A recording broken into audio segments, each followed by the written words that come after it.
Hello!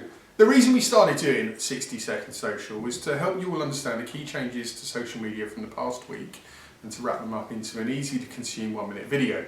However, this week there has been a lot, so we're undoubtedly going to overrun our aim 60 seconds and we're going to do so by quite a bit. Apologies, please forgive us. We hope you think it's going to be worth it when you hear the narrative, but let's crack on. We could have spent time this week talking about Facebook's AI-powered digital assistant M is coming to Messenger. The aim of M is that it will help you arrange everything from flights to sourcing services for your home. We could have spent time this week talking about more Twitter challenges. It came to light they've lost their flagship live streaming deal that they had with the NFL. Amazon have swept in, taken that off them. Bit of a message perhaps from Amazon to Facebook and Twitter saying you're not going to have sports live streaming your own way this year. Press release came out from Twitter off the back of it, a bit lacklustre if I'm honest. Reminded us of the deals they've still got in play, but the big one has gone, which is a real shame. We could have and probably should have spent quite a bit of time talking about the Instagram beauty blogger whom had their ads banned by the ASA this week. Too few influencers, brands and unforgivingly agencies that claim to be social agencies really know ASA and cap code regulations. If you're going to play in social and you're going to serve ads, you absolutely need to be working with a partner that works with the ASA to understand the very latest advisory.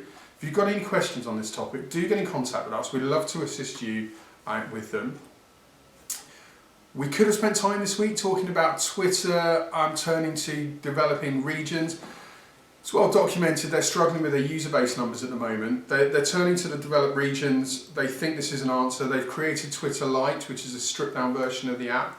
It has the ability to sit on 2G networks, so much slower networks than we're used to. But we're going to focus this week on Snapchat and retargeting.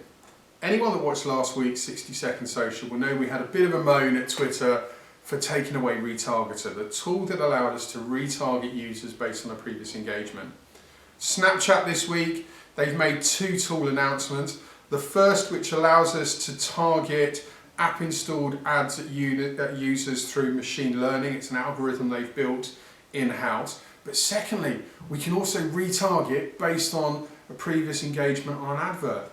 Retargeting is key, and it just makes a mockery of Twitter taking away retargeter. Bring it back! We want it, we loved it, we need it!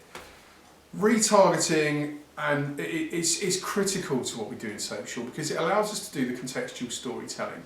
We drive awareness, we yield engagements, we lift the data, we then serve contextual stories to drive potential customers through the consideration phase and ultimately to the trigger point of purchase. They're high intent customers for us.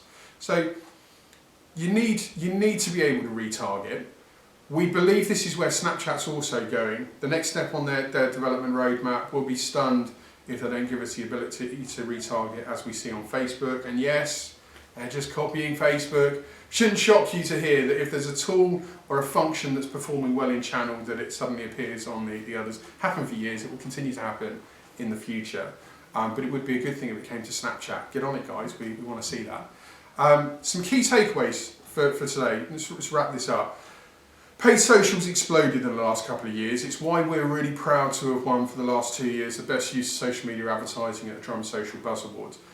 When you work with a partner on your social campaigns, make sure they know the very latest ASA rulings. Be compliant. Don't become front page news. And don't get hit with a whopping fine because you got it wrong, as has happened to a so-called big agency in the past 12 months. And then secondly, when you're switching on your paid, make sure that your partner not just knows paid, but the data in the background. They'll get you the evidential data for your board to truly show the intangible impact of it.